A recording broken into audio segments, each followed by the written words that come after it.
Hello everyone and welcome into another edition of the GSMC Dead Ball Sports Podcast, brought to you as always by the GSMC Sports Network. My name is Christopher Shepard. Thank you all for tuning in. Happy Thursday afternoon to you all.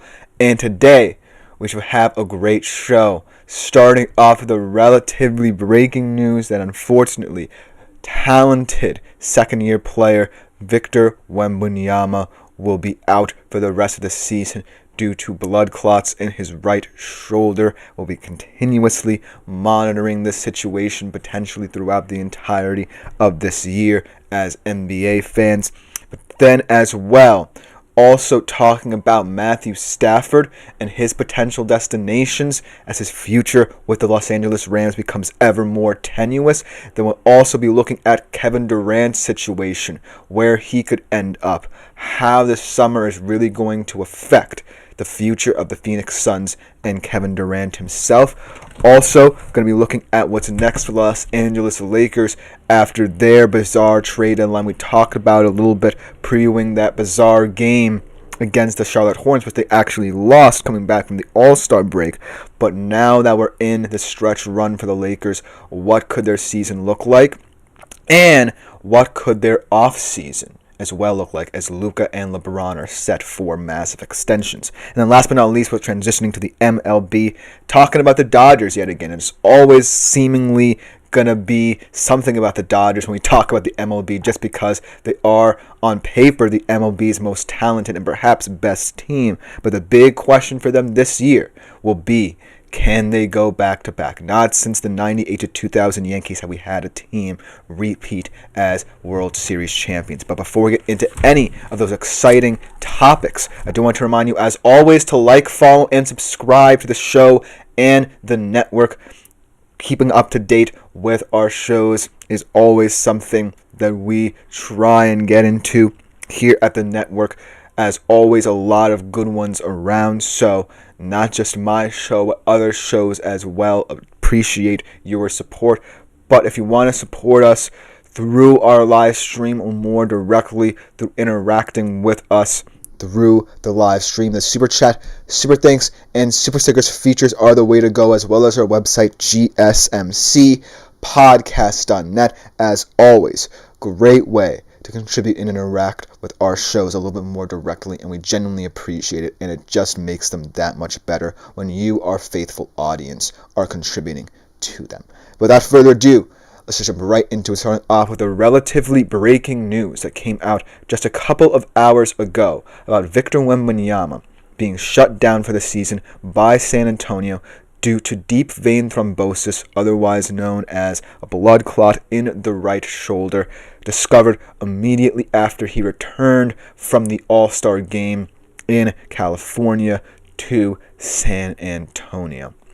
Now, this news is really damaging to the prospect of the Spurs, at least this season, because right now they're currently 12th in the West at 23-29.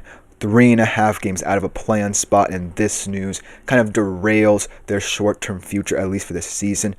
But if you think about the goings-on of this Spurs team this season, already with Greg Popovich dealing with a stroke himself, and now a generational talent who's just 21 years old getting a very, very, very serious injury this early in his career, I feel like now the tenor of the Spurs as an up-and-coming franchise is starting to go off the rails. And I feel that the Spurs really are a team that's going to be proactive in monitoring Wemby and his recovery, but this does set them back a little bit. There is silver linings, not to the injury, but to the future, especially the long-term future of the Spurs. But right now, you have to be concerned about the one player that you really can't help but feel sorry for in terms of the Spurs rebuild, because he is the generational talent meant to springboard this franchise. And so that's why, at least the injury, in theory, is devastating to the short-term future of the Spurs. Because we talk about Wembanyama and talk about the season he's had, leading the league in blocks, taking over 400 three-pointers, blocking over 170 shots. No player in NBA history at this point in the season has had a season quite like it. And as well as all the accolades he received this season, the first-time All-Star and last season with him winning the Rookie of the Year. I feel like this was a point in his career where we were just getting the quote-unquote amuse-bouche to what Wembanyama was going to become. He's already a generational talent, but this seemed to be the year where any notion of, questions arising around his talent were dispelled. And in many ways, in that first half of the season, they were. And while the Spurs weren't necessarily performing up to the par and the standard that was set for them with the acquisition of Chris Paul, perhaps, they still were in the play-in conversation. And right now, because of his generational first half of the season, they are in a position to compete for a play-in. But this injury specifically comes at a devastating time for them, at least this season, because in many ways, the second year of Wembanyama's career will probably be the most pivotal, for good and bad. Let's say this injury never happened, or in many ways potentially never discovered. Had Wembanyama played out the season, there definitely would have been a great chance of this Spurs team making the play-in, or at least competing for it, and thus giving hope and optimism to this rebuild. But now, you're basically looking at a timeline where Wembanyama hopefully recovers in time for the start of next season, but you don't necessarily know how far along you'll be, because without him, you don't necessarily know what needs to be built around him.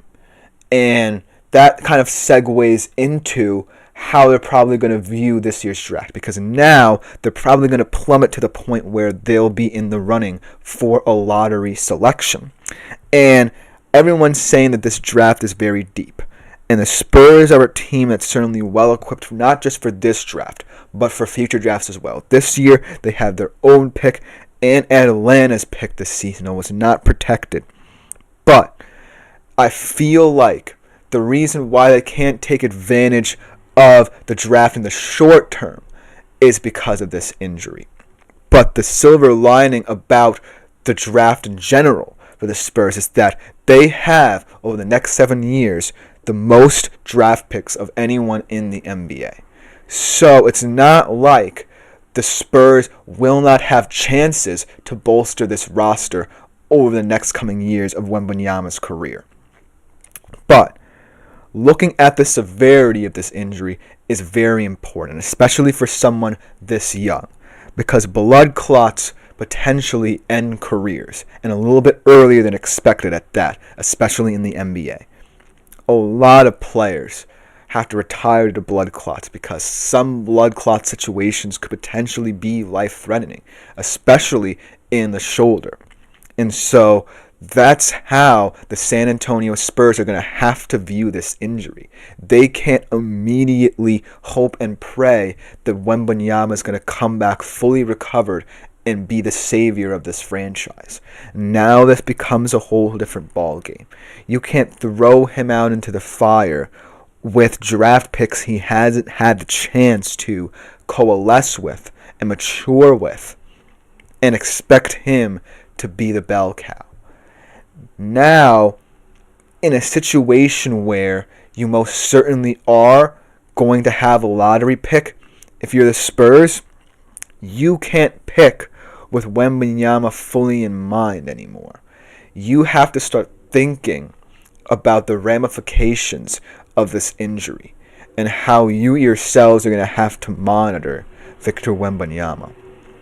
Because right now, you could care less about who you pick up in the next 7 drafts. It's all about how they combine with this generational talent and most importantly, how this generational talent will outplay post-injury.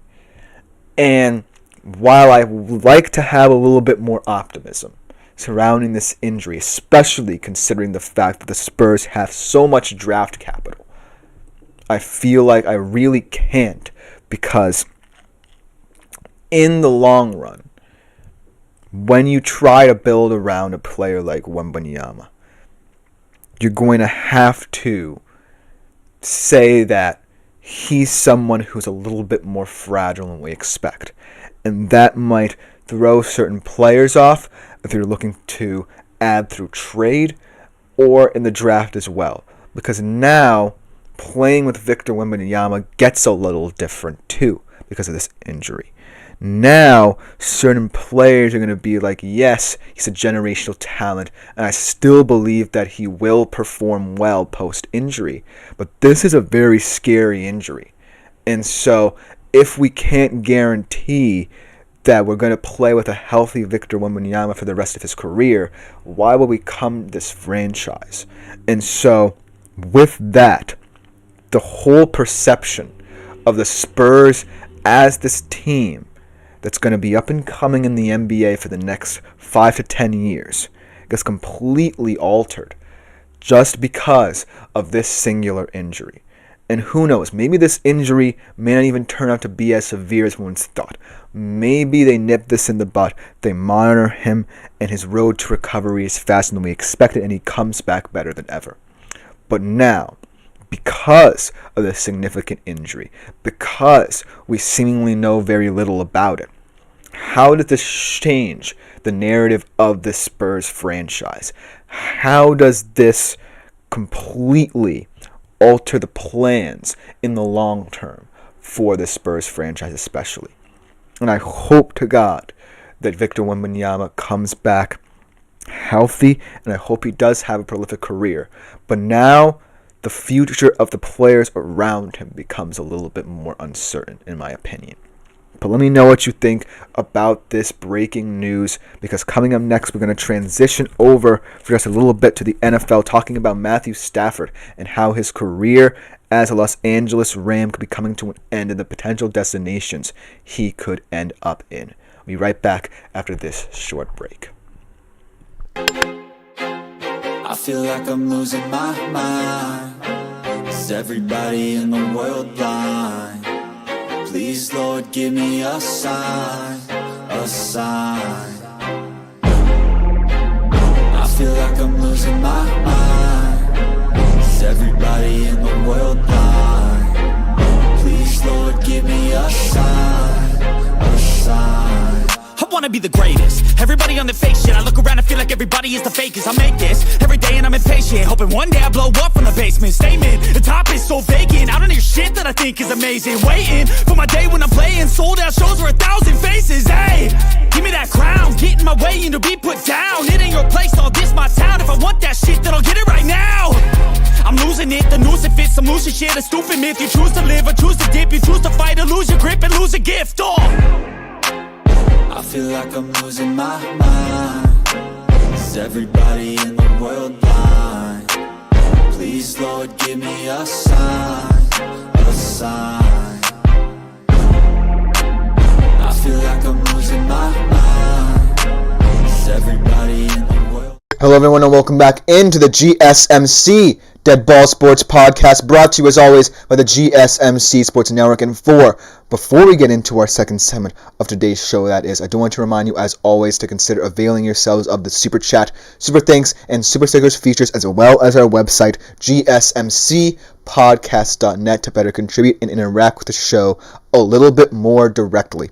It's always something that's genuinely appreciated by all those concerned around the network, and it just makes our shows that much better when you, our faithful audience, are contributing to them. But without further ado, let's jump right into our second segment. We're going to take a little bit of a transition over to the NFL. Let's talk about the future of Matthew Stafford, his future as a Los Angeles Rams specifically becoming ever more tenuous after rumors of Cooper Kupp potentially being traded, and very much so likely to be Now the future of the Rams falls on Matthew Stafford's shoulders, and whether or not he or the organization is disgruntled enough to either move him or potentially release him. But ultimately, the interesting thing about Matthew Stafford is that if his name ends up in the trade market or the free agency market, he interestingly becomes the hottest commodity, in my humble opinion, because there might be quarterbacks who are younger and potentially more appealing to certain teams. But I would ultimately rather have, if I'm, say, a quote-unquote rebuilding team or a team who feels they're a quarterback away or so, I feel like if I'm that kind of team, that Matthew Stafford might be a better option than, say, a Sam Darnold or even a Russell Wilson or a Kirk Cousins because of his experience. And also, furthermore, because of the salary cap space becoming more of a moot point in terms of signing these free agency quarterbacks, teams would be more willing to maybe splash the cash on Matthew Stafford.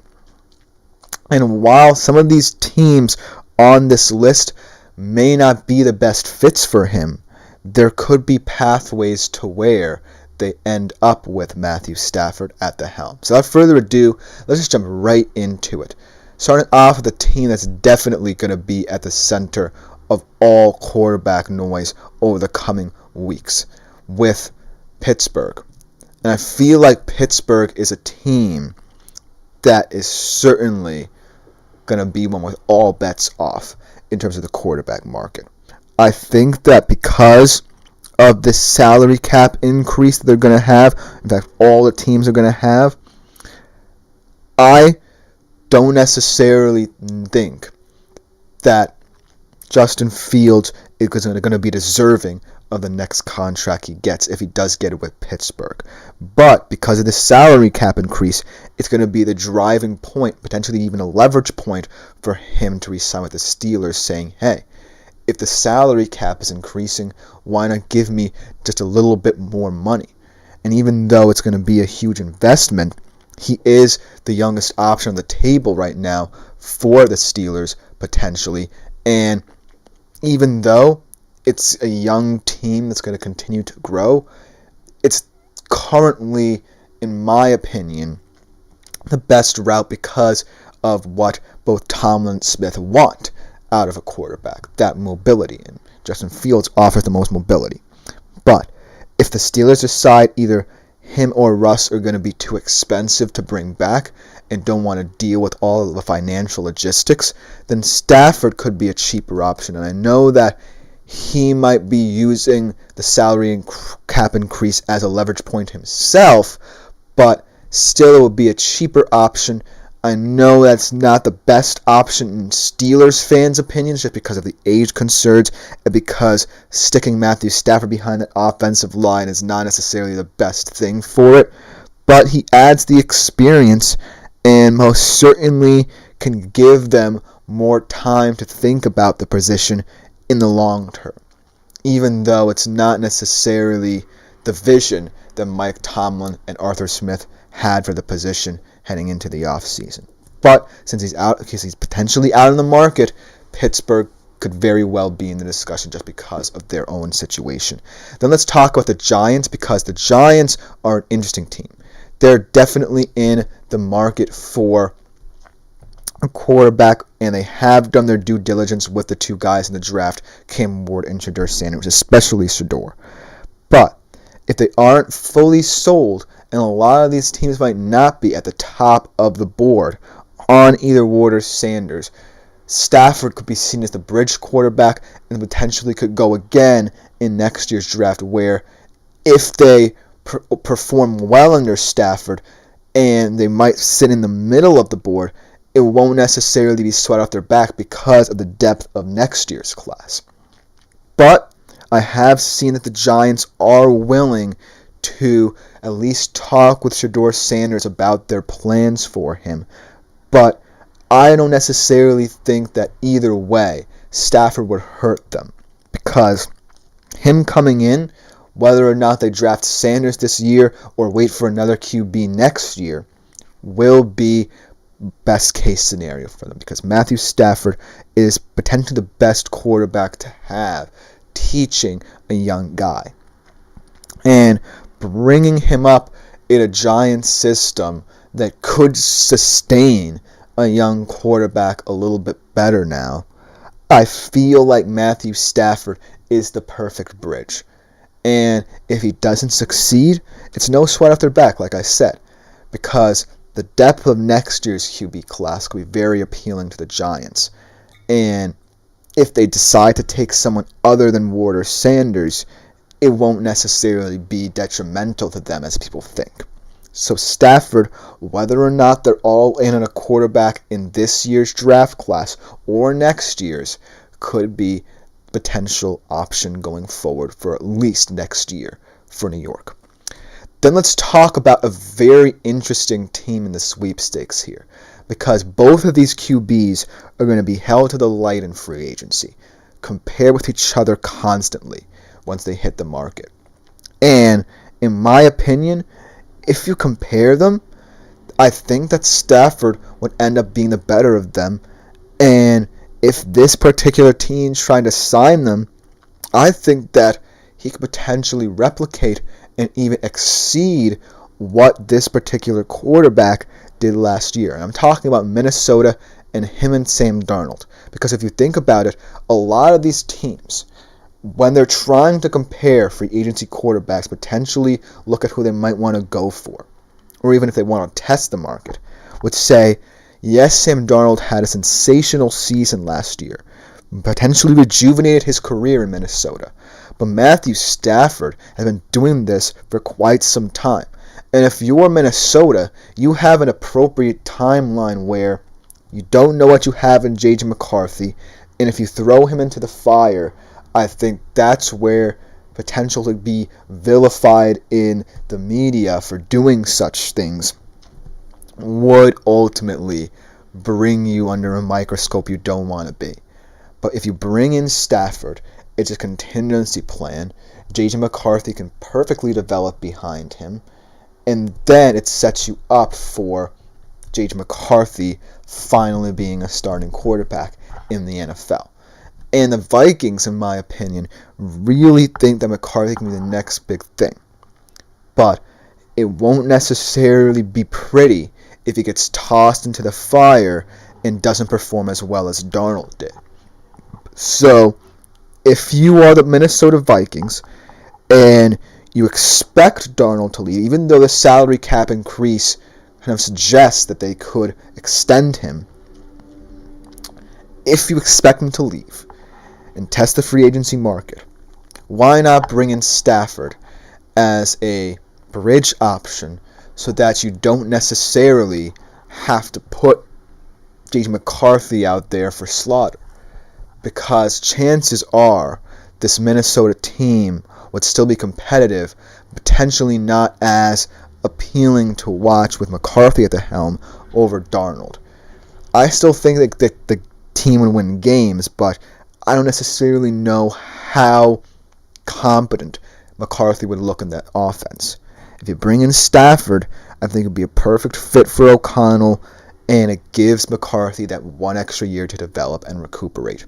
So it wouldn't necessarily be, in my opinion, that far-fetched of a deal if the Minnesota Vikings were in the Matthew Stafford sweepstakes. And then the final team, as Splasher says, Vikings want to start JJ now. The clock is ticking on that rookie contract. And that is an excellent point.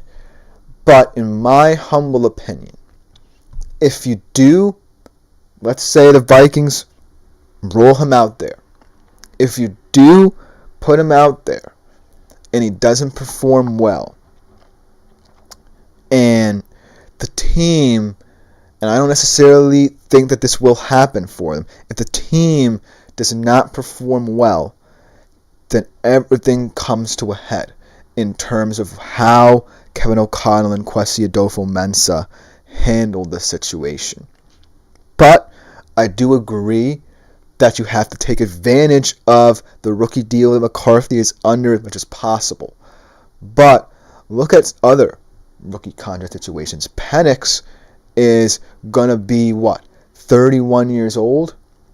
And he's still going to be technically under that rookie contract. J.J. McCarthy's not going anywhere. And yes, the Vikings might worry about building under him once he starts, but I don't necessarily see that same concern if I'm the Vikings.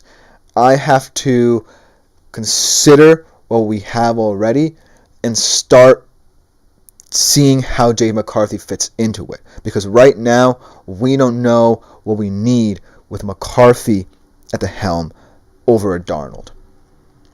And so while I agree with that sentiment, you have to immediately find out what McCarthy means to this team, because it's a whole different ball game than Darnold. And if you're building around McCarthy, a lot's going to be required rather than, say, building around Darnold. So this contingency plan could work. But the final team that I want to bring up is the Tennessee Titans, because this is an interesting scenario as well. Tennessee could be open to trading the number 1 pick, and that will leave them with a ton of draft capital but still questions at the quarterback position. And you have to expect they want to go into the season with someone other than Will Levis, who's a walking interception or turnover. So I immediately think that this would be the best bet for a team to acquire Stafford, because I don't necessarily think a lot of these teams are willing to risk that much on a guy like Stafford, but Tennessee right now is desperate. If they're not going to have a quarterback headed into next year that they rely upon, why not go for Stafford? So that's the last team that I want, but ultimately a lot of interesting teams can enter the Matthew Stafford sweepstakes. It all depends on how they view their current situations and how he would ultimately fit into their offense. But ultimately, let me know what you think, as Splash Bros did, because coming next, we're going to be talking about another storyline in the NBA, this time that of Kevin Durant and his particular future. We'll be coming back right after a short break to talk about what his offseason could look like and the Suns' offseason as well. We're right back to talk about it after this short break. Looking for your daily fix of sports talk without having to pay for it? GSMC Sports Network is available on YouTube. Just search GSMC Sports Network. Get your fix of daily sports talk shows on YouTube, absolutely free.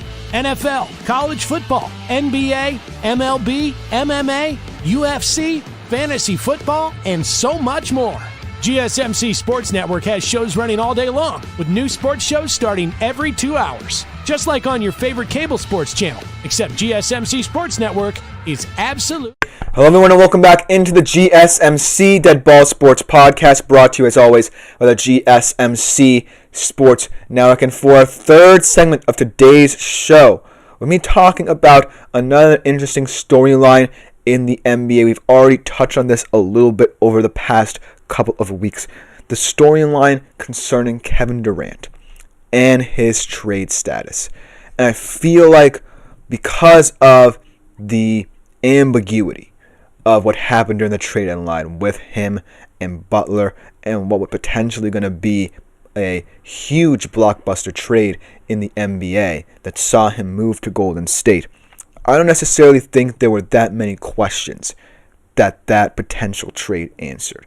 And I know that KD is one of the most upfront players in the current NBA landscape, and he's always going to shoot it straight with the media. And he has said over the past couple of weeks that he has no ill will towards the Warriors. He wouldn't have minded potentially moving there again. And he also suggested that if the Suns had to trade him, he would be willing to do it, because he said it's part of the business. But because of the state of this current Phoenix Suns team, because of what the Suns organization has said about Kevin Durant, but also the restrictions this Sun team could be under in the offseason, this is going to become an even bigger story, and I want to kind of nip it in the bud before it grows in the offseason a little bit after the deadline, so you can get a better understanding. So without further ado, let's just jump right into it. So let's start off with what happened at the trade deadline with him, Jimmy Butler, and that whole potential blockbuster trade. Initially, what a lot of NBA pundits and analysts expected was that this trade that involved Jimmy Butler and Kevin Durant would come down between 5 to 6 teams. and would see KD go to Golden State and Jimmy Butler go to Phoenix. But the caveat was that Bradley Beal was holding this trade back because of his no-trade clause, and because the Suns could not move on from him because he was persistent in saying he only wanted to move potentially to certain teams, then that meant that Kevin Durant could not move either. But looking at the contradicting statements from the Suns organizations, particularly that of Suns owner Matt Ishbia, it certainly feels like the Suns expect Kevin Durant to sign that extension he's eligible for in the summer and remain a Phoenix Sun. But now, if we look at the current state of the Phoenix Suns team on the court, it's not one that I feel is going to be a sustainable situation. In fact, right now, one could definitely say it's untenable. This Suns team is significantly underperforming expectations with this big three intact of Durant, Booker, and Beal. Severely. They're currently 11th in the West. They're a couple games out of the play-in, and it certainly does not seem like there's a big path forward to where they suddenly become Western Conference contenders again, which they were expected to be heading into the season.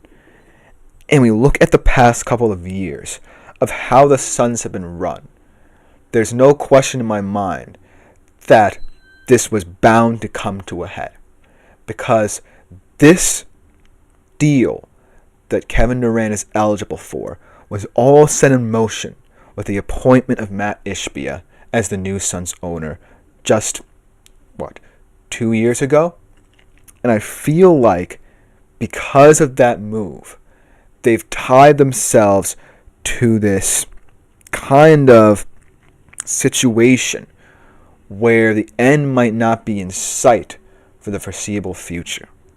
Because whether or not Kevin Durant remains a Phoenix Sun, it might not matter, because I feel like the magic that they had at the start of the decade has waned significantly because of the appointment of Ishbia. And Ishbia is a guy who's willing to splash the cash. He's willing to go over the luxury tax, willing to disregard the second apron. But at what cost? Because this team, when I think about it, in that early 2020 to 21 period, was one of the best in the Western Conference. In fact, they were a Western Conference champion.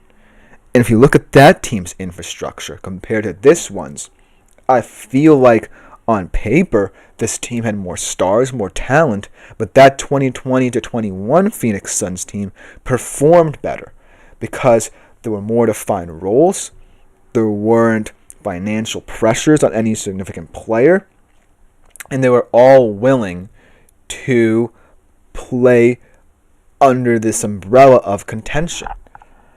And now it's just an ambiguous abyss of questions surrounding what could have been for the Phoenix Suns. And so this is an indictment of any one person within the Suns organization, specifically Matt Ishbia. But it does raise concerns for how this Phoenix Suns team is going to be viewed in the short-term future if Kevin Durant potentially does leave, and even if he remains, because that still is a significant question. And also, considering the fact that he didn't leave during the trade deadline window and is eligible to in the summer, how many teams will enter the sweepstakes? Because Kevin Durant is still a generational player. He's still a star you would want to have in your squad, still a leader on the court and off it. But I feel like the number of destinations might be shrinking just because of what went down just a couple weeks ago before the deadline. And so that's why this situation become even more bizarre heading into the summer. But I want you all to understand that this situation was precipitated by Ishbia's trust that Kevin Durant was the missing piece. Because we compare the 2020 to 21 roster to now. And while that roster certainly overachieved many people's expectations. At least everything felt defined. Everything felt structured. You had Devin Booker playing at the peak of his powers. You had DeAndre Ayton, who many people doubted headed into that postseason as that rim protector, as that solid two-way center. And then he exceeded expectations in the postseason. And a lot of people thought that his son's career would start to become prolific. He got traded. The Mikal Bridges, a true floor spacer in that team. Cameron Payne as well. Significant contributors off the bench and as floor spacers for the big stars of this squad. Then Chris Paul was still there. And while he isn't necessarily someone who you would pinpoint for a long-term guy, he still was one of the nuclei of that roster at that time. And so I feel like with the arrival of Ishbia, maybe there was something that we didn't necessarily know going on within the Suns locker room or the organization that led to this rapid change of becoming a big three. But maybe that led to the detriment of this team to where it is now, because there now are so many financial questions, trade questions that they're going to have to deal with. And really, I feel like Kevin Durant shouldn't have to be the center of this at all, because this was largely the Suns organization decision. Matt Ishbia was intrinsically linked to wanting Kevin Durant to be a Phoenix Sun. He still wants him to be a Phoenix Sun. In fact, he wants him to retire a Phoenix Sun. And he will do anything in his power to get this extension coming up in the summer through. But when I think about how his career as a Phoenix Sun has gone, he has still played at an all-star caliber level, but this team does not feel the 2020-21 team. It doesn't feel free. It feels like they're stagnant. It feels like they're restricted. And right now, it's because of what's been set forth financially for this team. You have a guy in Bradley Beal who, because of his no-trade clause, is going to be almost impossible to move on from. You have Devin Booker, who's still going to remain, but might grow disgruntled if the future of this organization does not become clear. And you have KD, who you invested so much into and want him to extend in the summer, but I feel like it's going to try and find a better situation elsewhere, because right now I wouldn't want to be a Phoenix Sun in the next couple of years. And so whether or not this whole thing blows up, you have to ask the question, were the Suns better off at the start of the decade or now? Because now you have a big three, but you're 11th in the West, and this team is not coalescing together like you expected.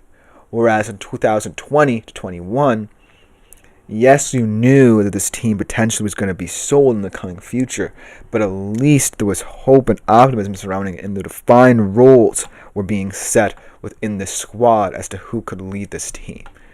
Now, nothing is defined with this roster. And so, I feel like the Suns are going to have to do a lot of soul searching to figure out where everything went wrong. But it's going to be difficult considering the fact that in the summer, this could all blow out of proportion.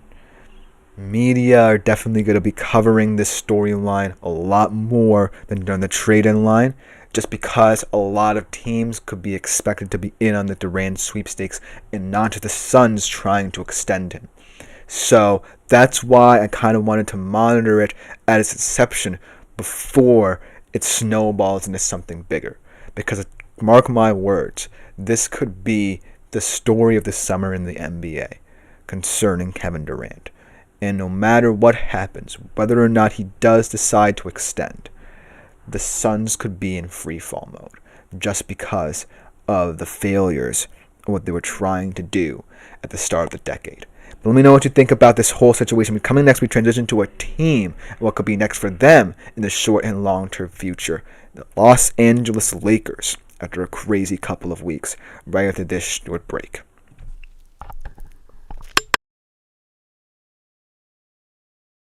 For the best and latest podcasts available anywhere, go to the podcast app on your cell phone and type in GSMC to access free content-rich podcasts on health and wellness, book reviews, sports, entertainment, relationships, social media, movies, technology, finance, and even weird news. Subscribe and download the GSMC Podcast Network's family of shows, available everywhere Hello everyone and welcome back into the GSMC Dead Ball Sports Podcast, brought to you by, as always, by the GSMC Sports Network. And for our fourth segment of today's show, we're going to be talking not about a specific player in the NBA, but a specific team.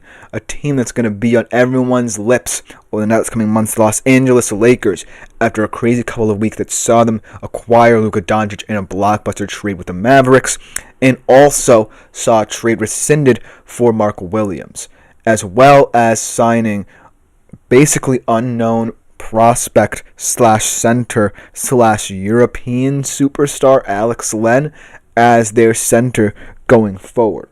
So a truly bizarre couple of weeks, and I'm going to try to define it all for you, because while the Los Angeles Lakers' long-term future certainly looks appealing, there are some short-term things to deal with. And so let's just jump right into it. So let's talk about the couple of weeks they've had.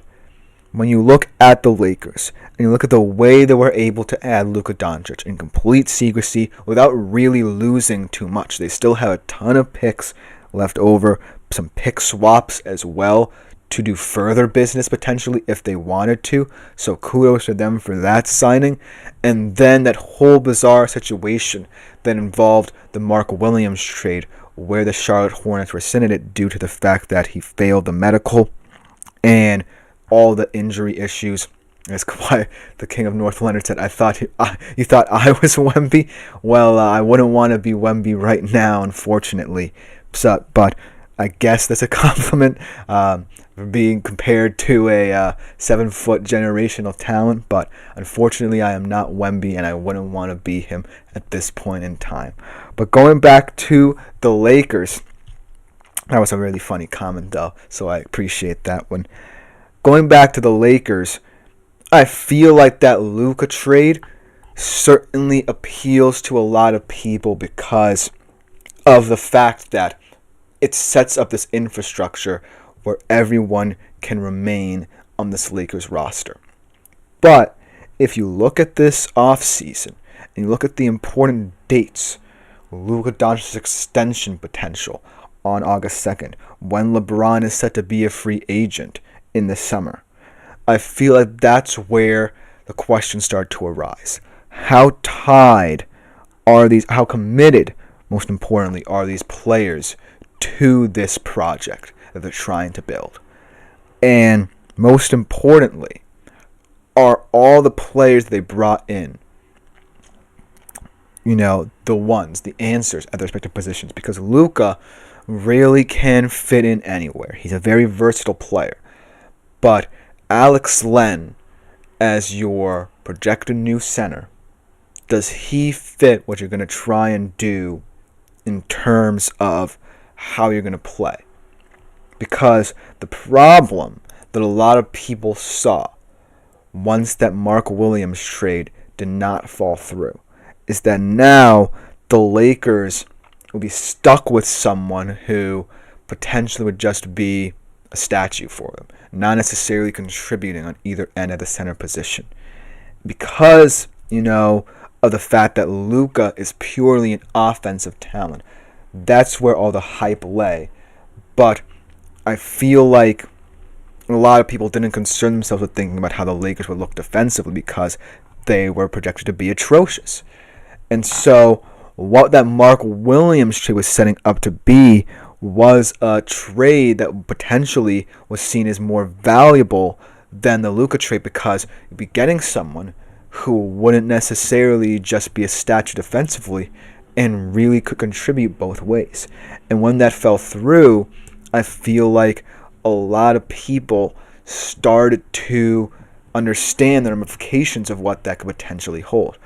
And I don't know whether or not Alex Len, over the next 28 or so games, can immediately solve that problem, because some more problems are only going to get worse. Let's start off by talking about the free agency issues that the Lakers could face. I talked about LeBron. He has a player option for 2025-26 and will be eligible to sign a 3-year, $175 million extension if the option is declined. And most importantly, he will be able to include a no trade clause in that contract. And I feel like because of that, that adds a whole new wrinkle to what LeBron could be thinking. Right now, he's saying he's committed to the Lakers organization, and he doesn't necessarily have any concerns with what the contract could hold.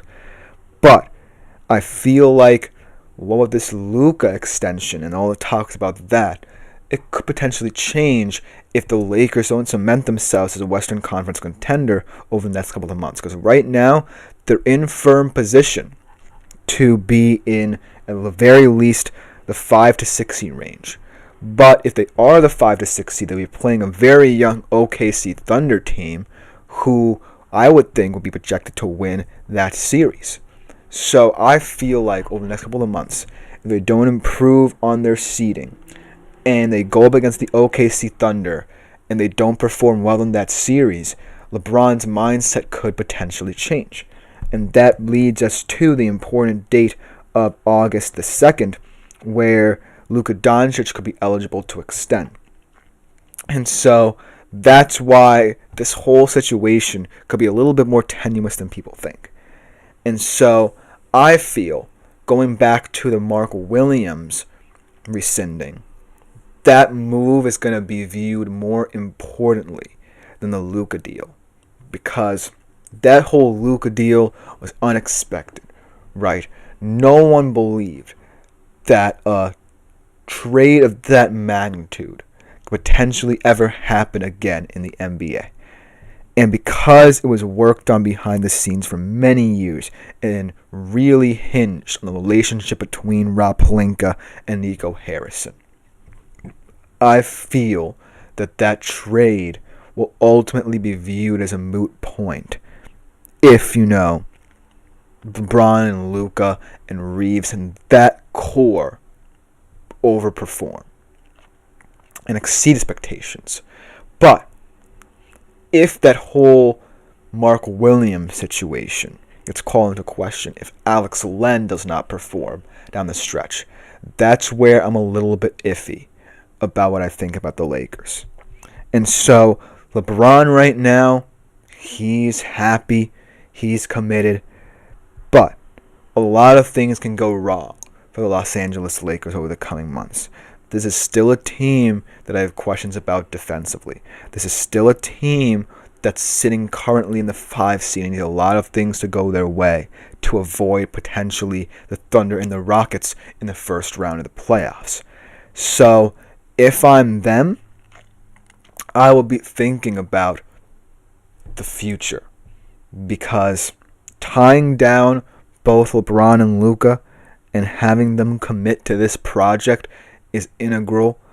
But then, at that point in time, you would have to be able to give them a pitch to say that teams like the Thunder and Rockets are not going to surpass us in terms of supremacy. Because right now, the Thunder and Rockets are very appealing teams, have a lot of draft capital over the next coming years, and they project to be very competitive in the Western Conference themselves. So you have to pitch to both of them that if they have reservations after the season compared to now, you have to pitch to them that this is something worth building upon. And if not, then in hindsight, this trade might not work. But really, I'm really intrigued by the center situation, because that, to me, is a way more important position than any other on the on the Lakers lineup. I don't know why I talked about the Celtics. Because to me, you don't really have much young talent to fall back on if Len does not work out. And I don't necessarily think that over the next couple of draft classes, the Lakers will be wanting to look at young centers. They would want a proven, solid two-way player to truly get this project going. And right now, Len's the guy. But if he doesn't work out, this whole thing, in my opinion, could go crumbling down. Because he, to me, means a lot more to this project than you think. Compared to where they would be if Mark Williams was their guy, even with all the injury risks that he holds, I feel like Len is certainly the path of least resistance. He, to them, was the only option. And that goes to show you how little hope and how little depth, most importantly, they had at the center position. So, as much as Jackson Hayes could potentially be someone who fits nice rotationally, Len is definitely someone that's going to have to be more than the sum of his parts in this project. Because that backcourt, that, core can score as many points as possible, win you as many games as possible just by the prolific nature of that offense. But you can't get steamrolled either on the defensive side of the basketball, because that part of the project has to come into consideration. You can be persuaded by this Lakers offense that they are going to potentially win a lot of championships in the very near future. But you can't overlook how important defense can become to this team, especially when the Western Conference looks how it does. Like I said, the Thunder aren't going anywhere. The Rockets aren't going anywhere. The Nuggets, although, it highly depends on how the core beyond Jokic performers, aren't going anywhere. So if you're the Lakers, you have to solve a lot of questions surrounding how everything is going to look. Because let's say you do potentially compete for a 3 seed, 4 seed, avoid the Thunder, and have a chance to go on a deep run. That sets you up very well for how you can view this offseason. Because now a lot of options are available to you. You don't necessarily have to completely eschew what you think about the picks. There could be a lot of versatility in how you use them. And most importantly, you're in a situation where both LeBron and Luka will most likely want to commit to even more. And so you wouldn't have to worry about that aspect of it. But say they lose early in the first round, maybe get bounced in the semifinals or something like that, that's where questions could again start to arise. I'm not concerned about them now, and I want to see how Len fits into all of this over the next couple of months. But come back in the summer, and this could be a whole different story and narrative surrounding this team. But let me continue to know what you think about the Lakers and their short-term and long-term future. Becoming next, we transition to the world of baseball and talk about the Los Angeles Dodgers and their chances of being a repeat champion for the first time as the 98 to 2000 Yankees, and how we should view them compared to the rest of the field. We'll be right back after this short break to conclude today's show.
Hello everyone and welcome back into the GSMC Dead Ball Sports Podcast, brought to you as always by the GSMC Sports Network. And for our final segment of today's show, we're going to be discussing the Dodgers' chances of going back-to-back for the first time since the 1998 to 2000 Yankees actually three-peated.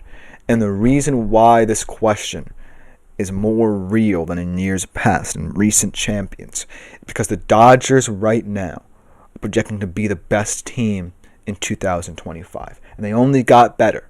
This is a team that can rely on its ownership to keep them in contention for the long run, and that's the beauty of having a champion willing to invest in and, most importantly, grow within their own organization.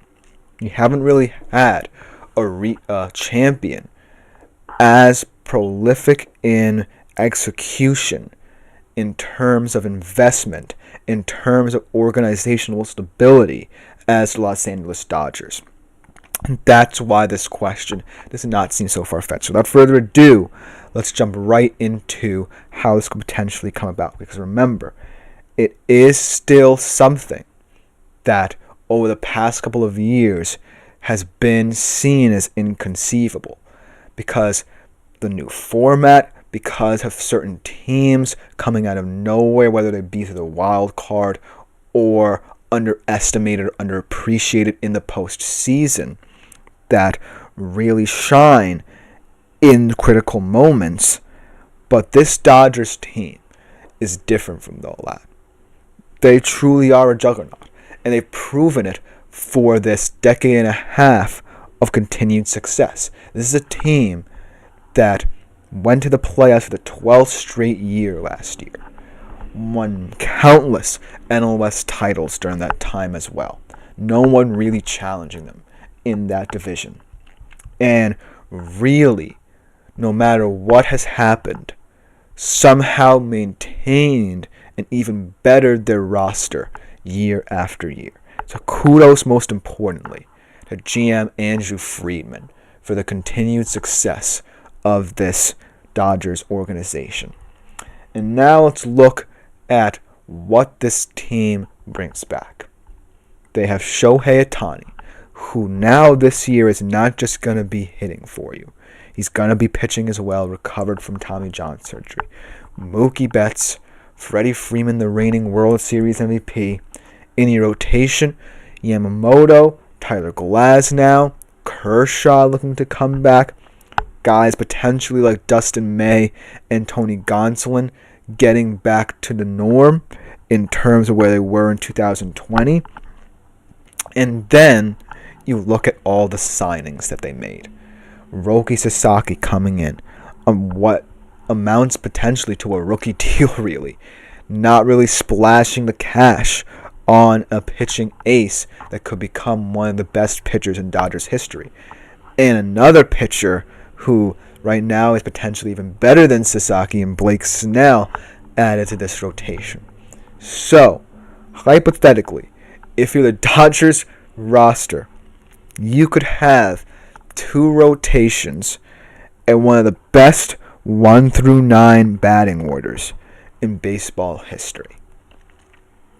But the reason why talks of a repeat haven't been as pronounced as you would think for this Dodgers team is because baseball over the past 2 decades has become ever more volatile in terms of formatting. Now, more than ever, it's very rare to have a team like the Dodgers who not only can bring in so much talent, add to their depth, but retain talent as well, have a chance to repeat. Because several of the past World Series champions, including my Rangers in 2023, were from the wild card. And these teams really were able to catch fire. Even the Mets last year were able to catch fire as a wild card team. And even though some of them don't make the playoffs, it has to be accounted for in how we are going to view World Series champions, no matter how loaded their rosters are. And so, for a team that won 98 games last year, like I said, made the playoffs for the 12th straight year, it could be, funnily enough, an even more difficult situation for them this year.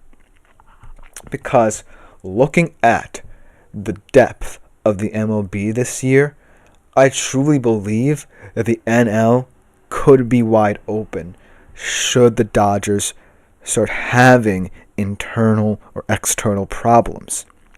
You look at the NL East alone. All three of the Mets, Phillies, and Braves can truly challenge this Dodgers team.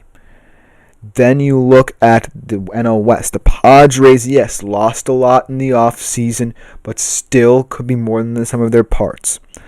Then, there could be underrated teams. The Diamondbacks, even, in the NL West, are on the up-and-coming rise. So, if you're the Dodgers, there's a lot to contend with against all the noise already generated by the fact that you are going to be a team in the national spotlight more often than not this season. Right from the start of spring training just a couple days ago to even opening day to the end of the season, whether or not you win a championship, you will be the media kings of the MLB. And how they handle that and how all these players, all this talent, all this depth comes together is going to be a big part as to what this Dodgers repeat can potentially be. This repeat opportunity, potentially. But, most importantly, we can't deny the one aspect that really throws everything into a wrench when we consider their chances of potentially repeating. The teams that came before them and would be in this situation. Now, since the 2000 Yankees, which was the last team to repeat, here's what has happened for the reigning World Series champion. 2 of them lost in the World Series, including the 0-1 Yankees when the upstart Arizona Diamondbacks beat them. 7 of them lost in the League Championship Series. 2 of them lost in the divisional round, and 13 of them missed the playoffs altogether. And then the teams with the best records in entering the postseason, much as the Dodgers did last year, performed even worse, in my humble opinion. Just 7 teams have notched the best record in the regular season and have gone on to win the World Series. And the 2024 Dodgers were the first to pull it off in 6 years.